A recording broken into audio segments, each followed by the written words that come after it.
Millionaire CEO hired a father figure for her adopted daughter. You look just like my dad. Those 6 words from a 7-year-old girl would unravel the biggest secret in Silicon Valley and change 3 lives forever. But first, let me tell you how a desperate mom's search for the perfect daddy figure led to the most shocking DNA revelation you'll ever hear. This is about a tech billionaire who built her empire from nothing, adopted a little girl the system had failed, and hired some random guy to fill that daddy-shaped hole in her daughter's heart. But here's the kicker. That guy was about to flip her perfectly controlled world completely upside down. But here's what's gonna blow your mind. By the end of this story, this powerful CEO discovers that the stranger she trusted with her most precious thing was actually the one person she'd been running from her whole adult life. The guy who broke her heart 10 years ago. The guy who never even knew he was a father. Stay with me, because the next hour is gonna take you through betrayal, forgiveness, and a love story so crazy it'll make you believe in second chances again. I'm gonna tell you this in 3 parts. First, the desperate choice that brought them back together. And trust me, it starts with a broken little girl and a mom who'd move mountains to fix her world. Second, the connection that nobody saw coming, including that mind-blowing moment when everything clicked. And finally, the decision that'll leave you speechless about family and forgiveness. Ever wonder if some people are just meant to find their way back to each other? If the universe has a plan even when we think we're calling the shots? Hold that thought, because you're about to see how fate works in the weirdest ways possible. Let's dive in. Before we start this incredible story, please take a moment to like this video, subscribe, leave a comment, and let us know where you're watching from around the world. Every single morning at 5:30 a.m., she'd wake up in her penthouse apartment looking out over downtown Chicago, check her phone for overnight emails, and then sneak into her daughter's bedroom just to watch her sleep. At 34, she was the youngest female CEO of a Fortune 500 tech company, worth $1.8 billion, and scared out of her mind about failing as a mom. Her name doesn't really matter for this story.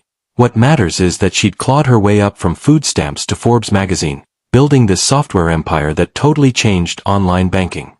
But all that success meant absolutely nothing when she looked at 7-year-old Lily, the little girl she'd adopted just 6 months before. Lily had been bounced around between 5 different foster homes before she turned 6. She was crazy smart, artistic, and so guarded that she barely talked above a whisper. But the thing that just broke her new mom's heart? Every single night, Lily would ask the exact same question. Mommy, why don't I have a daddy like the kids at school? See, this CEO, let's call her Sarah, she knew what it felt like to grow up without a father. Her dad had walked out when she was 8, and her mom worked 3 jobs just to keep the lights on. Sarah had sworn she'd never let any kid feel that emptiness she'd carried her whole life. But here's the thing about successful people. They're used to solving problems with money, with connections, with sheer willpower. What they're not used to is feeling helpless while watching a 7-year-old draw pictures of families where the daddy is always missing. Sarah tried everything. She signed Lily up for Big Brothers Big Sisters. No luck. She asked her male friends to spend time with them, but they were all busy with their own families.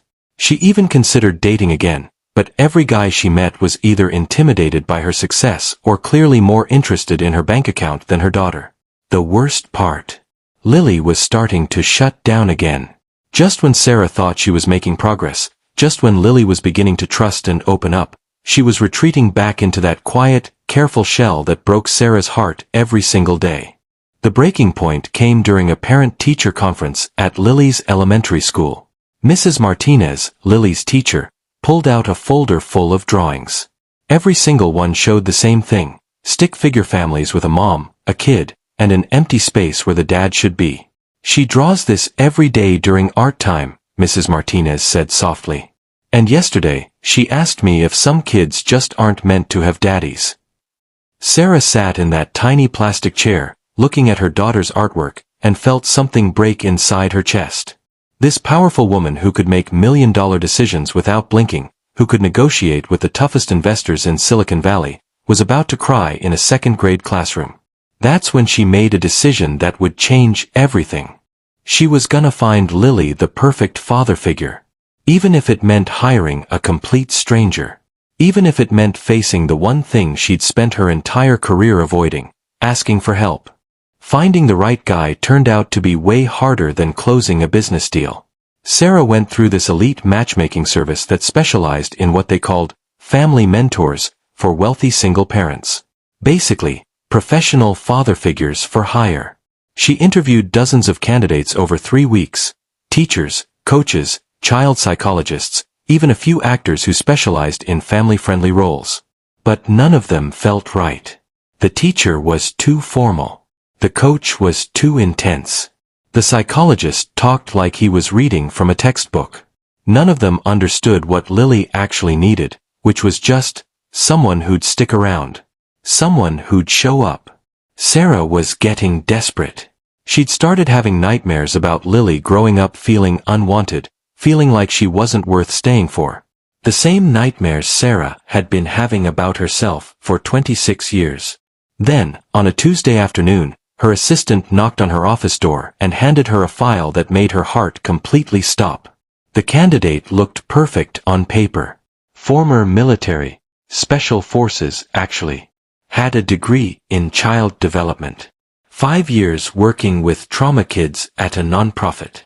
References that read like love letters from grateful families. The guy was basically a professional dad, and everything about his background screamed reliable.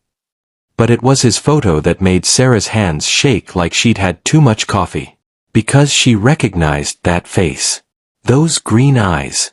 That crooked smile that used to make her stomach flip. It was Jake. Jake Morrison. The man who'd walked out of her life 10 years ago without any explanation. The man who'd left her pregnant and alone. The man she'd never told about the baby she lost 3 months later. Sarah stared at that photo for a full 5 minutes, her mind racing through 1,000 different emotions. Anger, hurt, confusion, and underneath it all, this tiny, traitorous flutter of something. The same something she'd felt at 24 when Jake Morrison had been the center of her universe. She should have thrown the file straight in the trash. Should have blocked his number before he could even apply. Should have moved on to the next candidate and pretended she'd never seen his stupid, perfect face. But there was something in his background check that stopped her cold. Something that made her realize this wasn't just some cosmic coincidence. For the past 10 years, according to his employment history, Jake had been working exclusively with adoption agencies, foster care systems, family reunification services. He wasn't just helping random kids, he was searching for someone. For 10 years, he'd been looking for a specific child. A child he'd never met, but somehow knew existed. Sarah's coffee went cold as she read through his work history. Every job, every volunteer position, every reference pointed to the same thing. Jake Morrison was a man on a mission to find someone. Someone small. Someone who'd been lost. And that's when Sarah realized something that made her blood run cold and her heart race at the same time.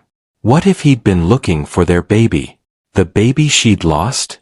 What if, somehow, he'd known about the pregnancy she'd never told him about? Her hands were actually shaking as she picked up her phone to call the matchmaking service. She was gonna reject him. Had to reject him.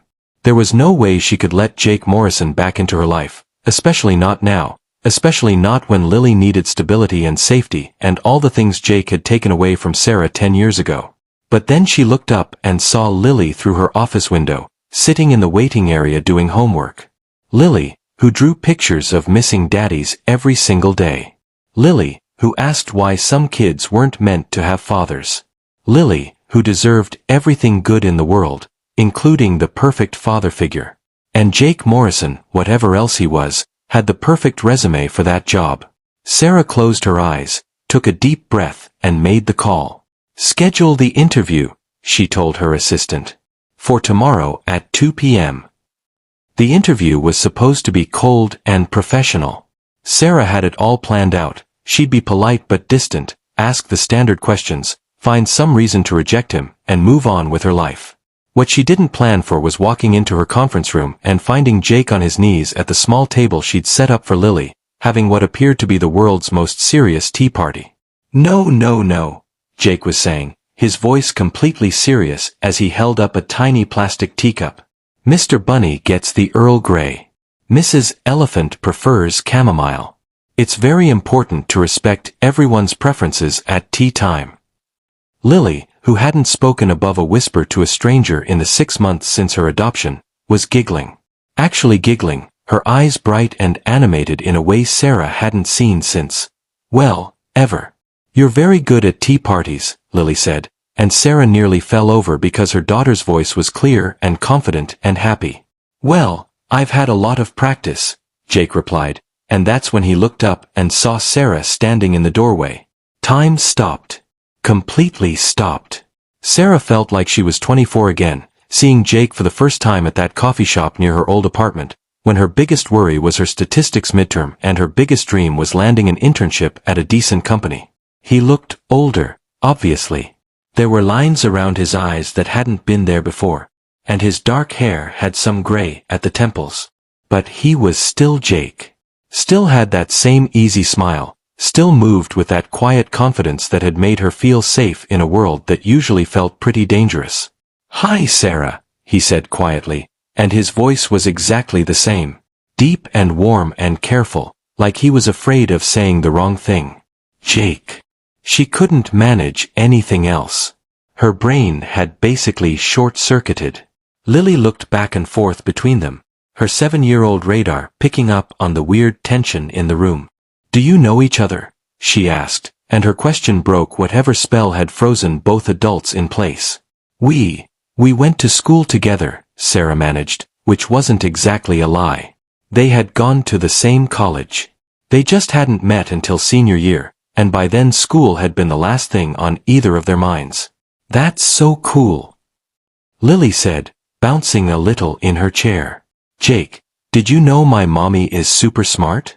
She built a whole company and she has meetings with important people and she makes sure everyone has safe money on their computers."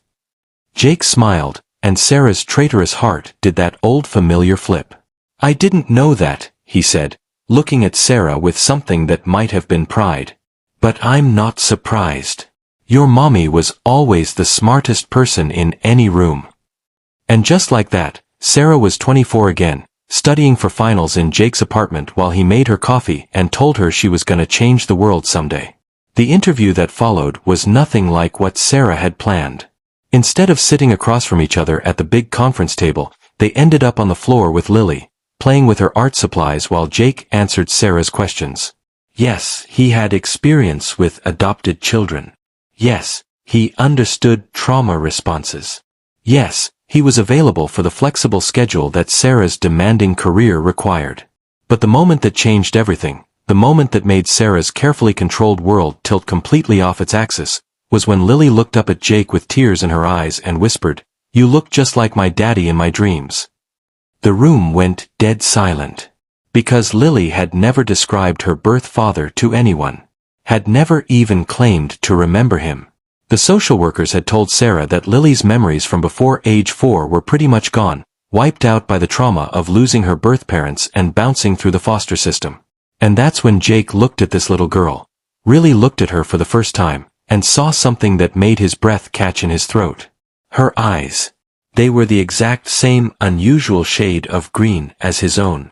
Her smile, when she'd been giggling during the tea party, had a crooked little tilt that Jake saw in the mirror every morning.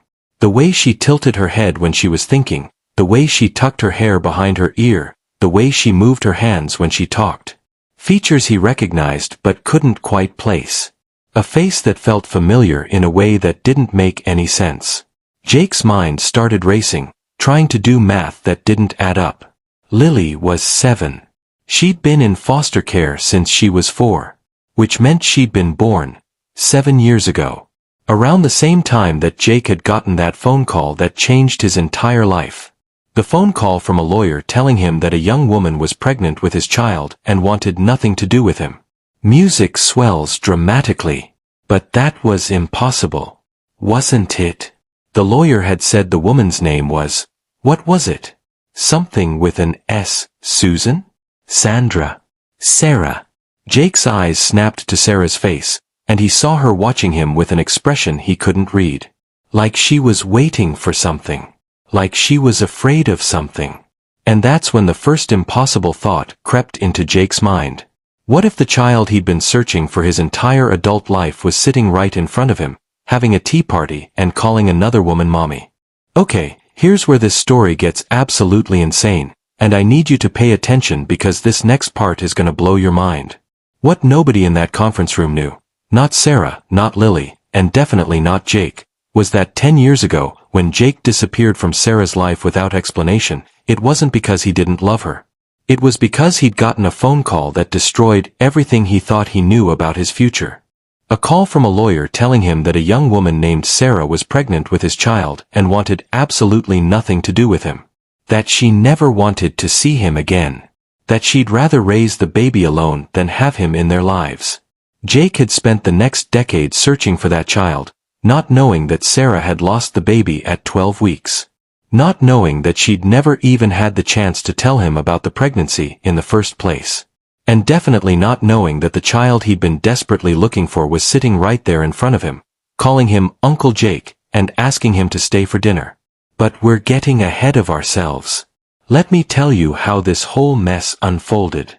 Sarah hired Jake on the spot. Told herself it was because Lily had never connected with anyone so quickly. Told herself it had nothing to do with the way her heart started racing when he smiled at their daughter. Because that's what Lily was becoming, their daughter. Not legally, not officially, but in all the ways that actually mattered. Jake started coming by 3 times a week after school. He'd help Lily with homework, play games, take her to the park. Simple stuff, dad stuff, the kind of everyday moments that Lily had been missing her whole life. And the change in her was incredible. Within the first week, Lily was talking more. Laughing at dinner. Bringing home art projects from school that weren't pictures of missing fathers anymore, but drawings of families having fun together. Sarah would watch them from her home office window, Jake pushing Lily on the swing set in their backyard, both of them laughing like they'd known each other forever. And she'd feel this weird mix of gratitude and terror, because Lily was getting everything she needed, but Sarah was falling apart. Because watching Jake with Lily was like watching the father she'd always dreamed of having. Patient when Lily got frustrated with her math homework. Gentle when she had nightmares about her old foster homes. Present in a way that Sarah's own father had never been, in a way that Sarah had convinced herself didn't actually exist. After a month, their routine was solid. Jake would pick Lily up from school on Mondays, Wednesdays, and Fridays. They'd come back to the house, where Sarah would usually be finishing up work calls. Then they'd all have dinner together, takeout usually, because Sarah still couldn't cook to save her life and Jake was surprisingly good at finding kid-friendly restaurants that delivered. Those dinners were complicated. On the surface, they looked like a normal family. Jake would ask Lily about school, Sarah would complain about her latest board meeting, Lily would tell them both elaborate stories about her art teacher who apparently had 17 cats and a pet parrot named Fernando. But underneath all that normal family stuff, there was this tension. This awareness between Sarah and Jake that neither of them wanted to acknowledge. The way Jake's hand would brush hers when they were both reaching for Lily's water cup. The way Sarah would catch herself staring at Jake when he was reading Lily a bedtime story. The way they both went very quiet whenever Lily left the room. It was like being 24 again, except now they were adults with baggage and responsibilities and a 7-year-old who needed them to have their act together. The breakthrough, or maybe the breakdown, depending on how you look at it, came on a Saturday morning when Lily was showing Jake her art collection. She'd been drawing constantly since Jake started spending time with them, and her pictures had gotten more detailed and confident. Most of them were typical kid stuff. Rainbows and flowers and cats with too many legs. But one drawing made Jake freeze completely. It was a picture of a man in a military uniform, standing next to a little girl with pigtails. The man was tall and had dark hair, and he was holding the little girl's hand while they stood in front of what looked like a house with a big tree in the yard. At the bottom, in Lily's careful 7-year-old handwriting, were the words, "My real daddy." And in the corner, so small Jake almost missed it, was a signature. A loopy, feminine signature that Jake recognized because he'd been carrying a photo with that exact same signature for 10 years. The signature said, "Love, Sarah M." And it was on a photo that Jake had found in his apartment after that devastating phone call 10 years ago. A photo of a woman holding a baby, both of them smiling at the camera. A photo that the lawyer had sent him along with a birth certificate and a restraining order, telling him that this was his child and this was the woman who never wanted to see him again. The woman in the photo had looked nothing like the Sarah he'd been dating. Different hair, different clothes, different everything.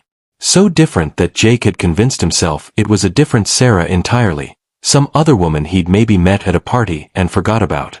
But the signature was identical, which meant that Lily's birth mother was named Sarah, which meant that the woman Jake had been searching for, the woman who'd supposedly wanted nothing to do with him, was somehow connected to the little girl who was currently showing him a drawing of the father she'd never met.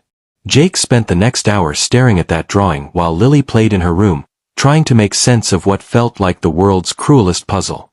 The signature belonged to Lily's birth mother, he was sure of it now. A woman named Sarah who'd died in a car accident 2 years earlier, according to the adoption paperwork that Sarah had shown him when he'd asked about Lily's background. But if Lily's birth mother was the same Sarah who'd supposedly been pregnant with his child 10 years ago, that meant Lily wasn't just any adopted child. She was his daughter. His biological daughter. The child he'd been searching for since the day that lawyer had called him and turned his world upside down. Jake's hands were shaking as he pulled out his phone and scrolled through his photos until he found the one he'd been carrying for a decade. The picture the lawyer had sent him, a woman holding a baby, both of them smiling. He looked at the photo, then at Lily's drawing, then back at the photo. The woman in the picture had dark hair where Sarah had blonde, brown eyes where Sarah had blue. But now that he was really looking, now that he wasn't seeing what he expected to see, the nose was the same. The shape of her face. The way she held her head. It was Sarah. His Sarah. Just different. Younger, maybe. Or maybe just photographed at a weird angle. But it was definitely her signature. And if this was Sarah, and if the baby in the photo was his child, then... Jake sat down hard in one of the kitchen chairs, his mind reeling. Because none of this made sense. Sarah had never been pregnant when they were together. He would have known. She would have told him. Unless she'd found out after he left. Unless she'd been pregnant and lost the baby and never had the chance to tell him. Unless the lawyer had lied about everything, about Sarah not wanting him around, about the restraining order, about all of it. Jake's phone buzzed with a text message, and he almost dropped it because his hands were shaking so badly.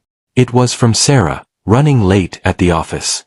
Can you stay with Lily until I get home? Should be there by 7. Jake stared at the message for a long time, trying to figure out what to say.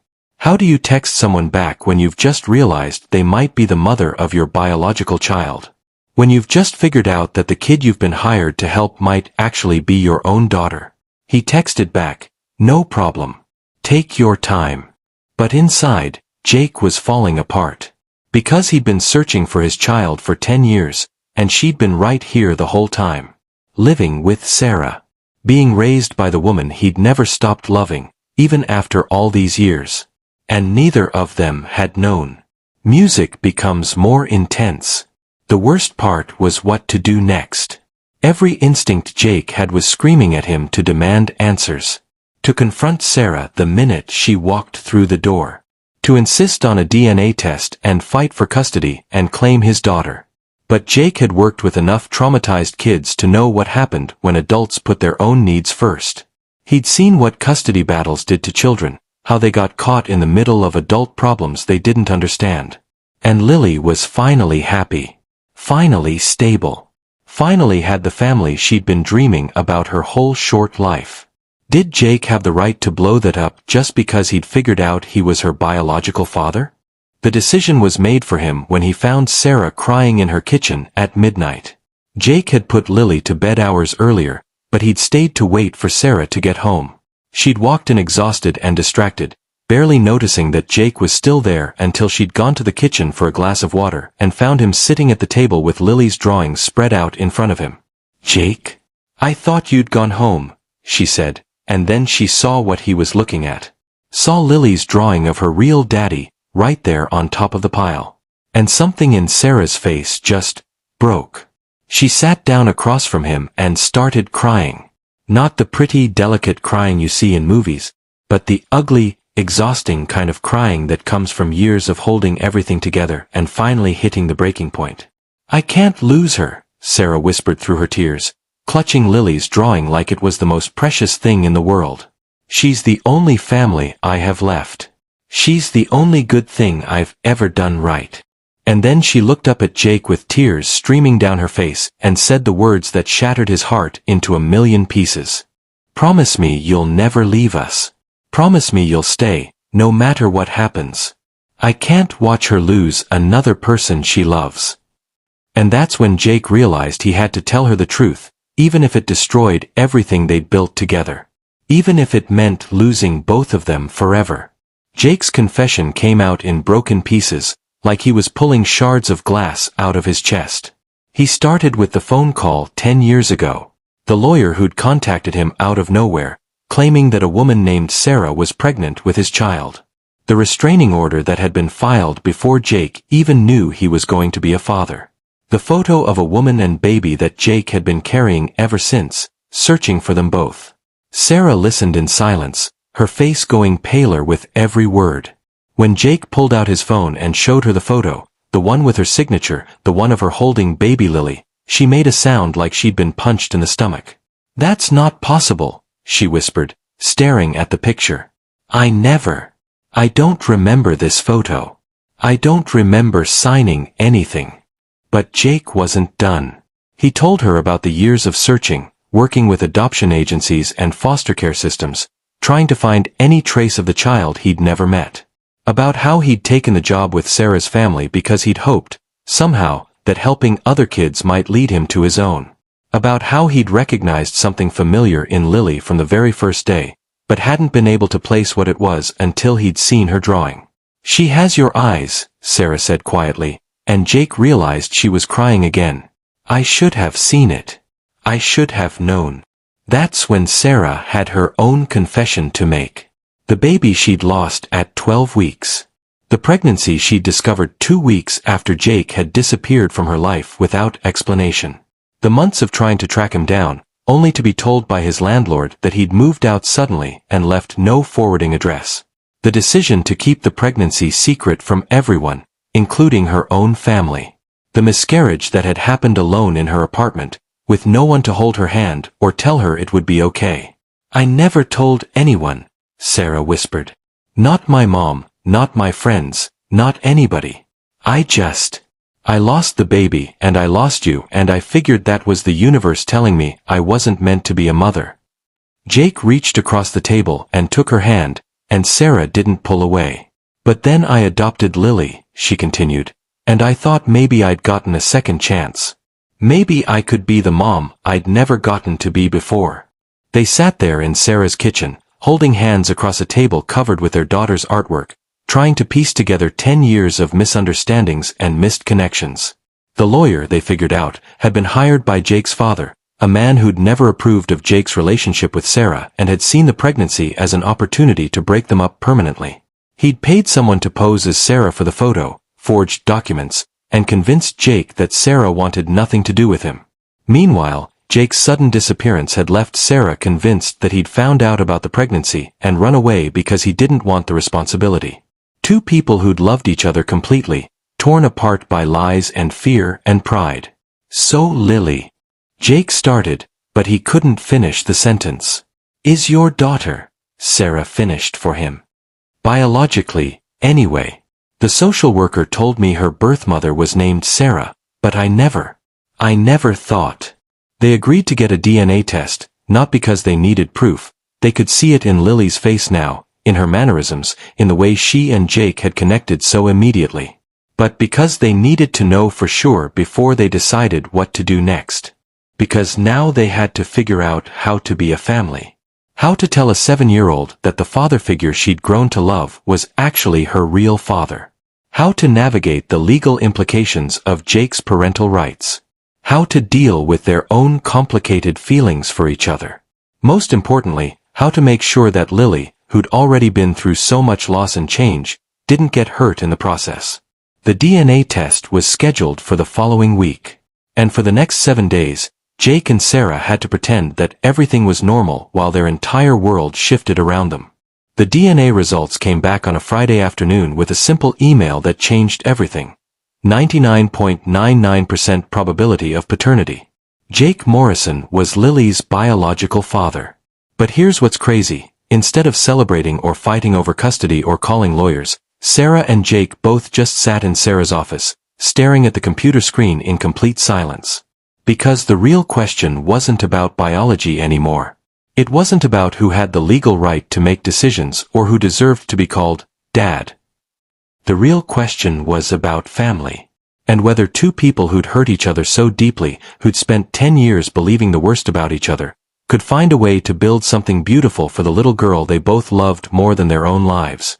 That conversation was about to be the hardest thing either of them had ever done.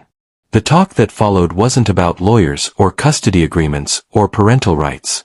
It was about fear. Jake's fear that he'd missed the most important years of Lily's life, that he'd never be able to make up for not being there when she was scared or hurt or needed someone to hold her. That maybe being a biological father didn't automatically make him a real dad. Sarah's fear that she'd lose the daughter who'd given her life meaning, who'd taught her how to love unconditionally, who'd made her believe she could be the kind of mother she'd never had herself. And underneath both of their fears was Lily's fear, though she didn't know it yet, that the two people she loved most in the world might not be able to love each other. "I don't want to take her from you," Jake said finally, his voice rough with emotion. "I can't take her from you. You're her mom in every way that matters. You saved her, Sarah. You gave her a home and safety and love when nobody else would." Sarah was crying again, but quietly this time, tears just sliding down her cheeks. "But I don't want to keep her from you either," she whispered. "She's your daughter, Jake.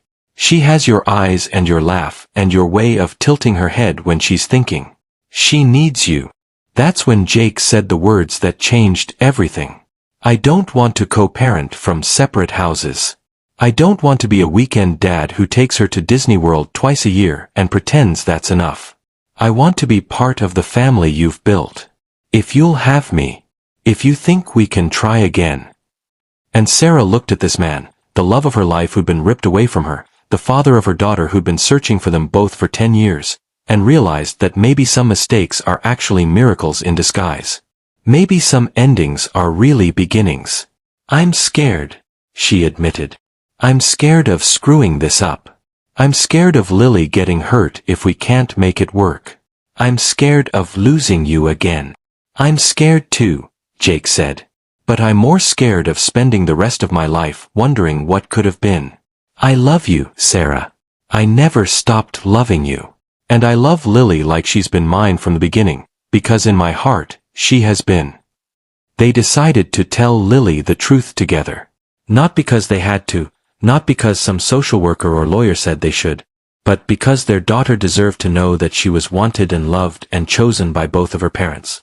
But Lily's reaction wasn't what either of them expected.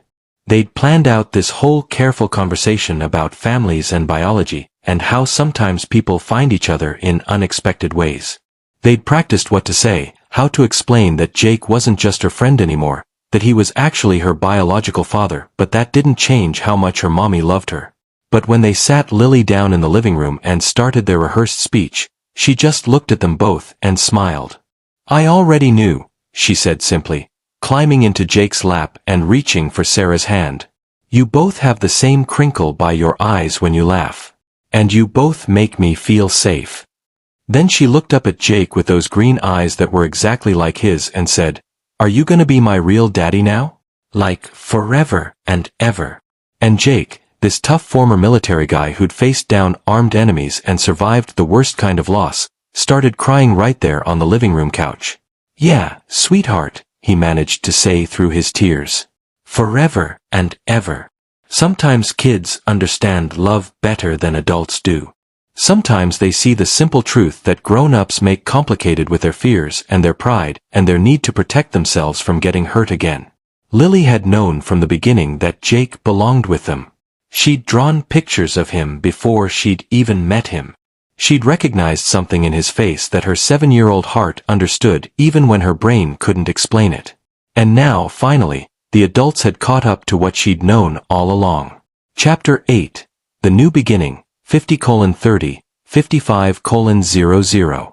6 months later, they stood in a courthouse, but not for the custody hearing that Sarah had been dreading. They were there for an adoption ceremony.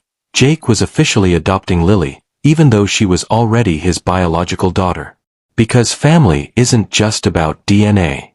It's about choice and commitment and showing up every single day, even when it's hard, especially when it's hard. The judge, a kind older woman who'd been handling family cases for 20 years, smiled as she looked at the three of them standing before her bench. "This is unusual," she said. "Usually when we have biological fathers in my courtroom, they're fighting to get their children back, not to officially adopt them from the woman who's been raising them." Jake squeezed Sarah's hand and looked down at Lily, who was wearing her favorite dress and holding a bouquet of flowers she'd picked from their backyard that morning. "Your Honor," Jake said, "this little girl has had enough adults fighting over her for one lifetime. I'm not here to take her away from anyone. I'm here to promise that she'll never have to worry about being wanted again." The ceremony was simple and beautiful. Lily got to bang the judge's gavel, which she thought was the coolest thing ever. Sarah cried happy tears for the first time in years. And Jake officially became what he'd always been in his heart, Lily's dad. But the real celebration happened later, at the ice cream shop where they'd gone to celebrate Lily's first day of 2nd grade, back when Jake was still just Uncle Jake, and they were all pretending they didn't feel like a family already. "So what do I call you now?"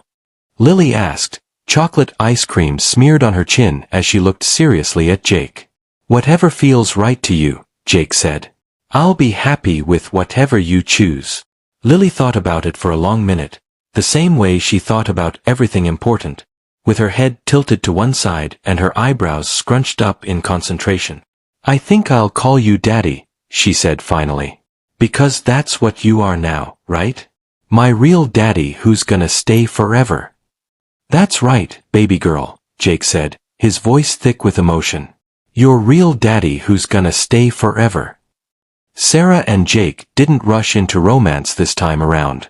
They took it slow, building friendship first, then trust, then something deeper and more solid than what they'd had when they were young and thought love was enough to solve everything. Because they both understood now that Lily came first. That this beautiful, brilliant little girl who'd brought them back together deserved parents who were whole and healed and completely committed to each other and to her.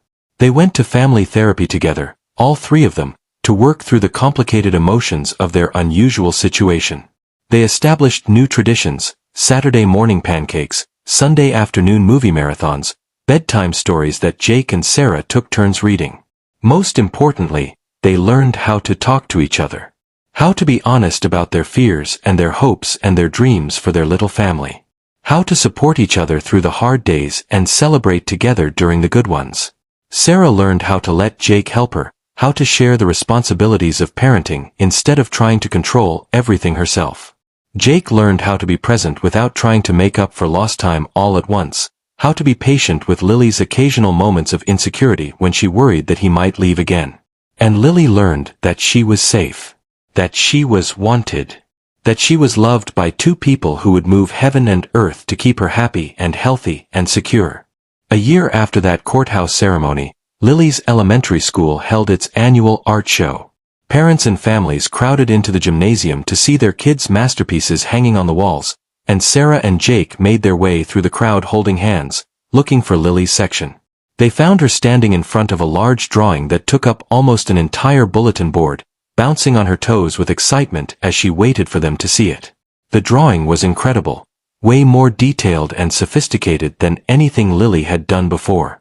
It showed a family of 3 at the beach, building sandcastles and laughing. The mom had blonde hair and was wearing a business suit that somehow didn't look out of place on the sand. The dad was tall with dark hair, and he was holding the little girl's hand while she pointed at something in the distance. But what made everyone in the room stop and stare wasn't just the skill of the drawing. It was the pure joy radiating from every line, every color, every carefully drawn detail. This wasn't a picture of a family someone hoped to have someday. This was a picture of a family that existed, that was happy, that was complete. At the bottom, in Lily's now confident handwriting, were the words, "My forever family. We won first place," Lily announced, pointing to the blue ribbon hanging next to her drawing. Mrs. Martinez said it was the most beautiful family picture she'd ever seen. Sarah started crying again, but good tears this time, proud tears, grateful tears. Jake wrapped his arms around both of his girls and held them close, breathing in the smell of Sarah's shampoo and Lily's art supplies and thinking that this moment, right here, was worth every year of searching, every night of wondering, every day of not knowing where he belonged. 6 months later, they got married in their backyard, with Lily as the maid of honor. It was a small ceremony, just their closest friends and the family they'd chosen for themselves, because both Sarah and Jake had learned that blood doesn't always make you family, but love always does. In her wedding speech, yes, she insisted on giving one, because Lily had opinions about everything and wasn't shy about sharing them. 8-year-old Lily said something that perfectly captured their impossible love story. "Some kids get adopted once. I got adopted twice. Once by my mommy, who saved me when nobody else wanted me. And once by my daddy, who was looking for me his whole life but didn't know it. And now we're all adopted together, which means we're stuck with each other forever and ever, even when I'm grumpy or when mommy works too late or when daddy burns the pancakes on Saturday morning." The whole backyard erupted in laughter and tears, and Sarah looked at Jake across the altar they'd made from flowers and fairy lights and saw her whole future in his eyes. They'd built something beautiful from something broken. They'd created a family from love and choice and the kind of faith that believes in second chances even when the odds seem impossible. Sarah had spent her career building an empire, but she'd discovered something worth more than all the money in the world. She'd discovered that sometimes the family you're meant to have finds you in the most unexpected ways.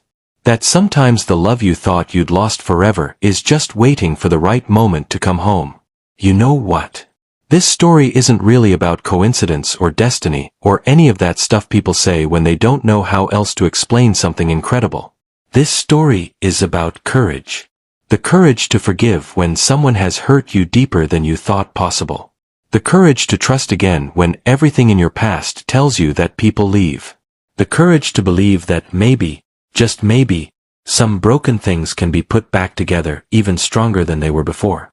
It's about the miracle of a little girl who knew exactly what her family needed before the adults figured it out. Who drew pictures of the father she'd never met and somehow knew he was out there looking for her.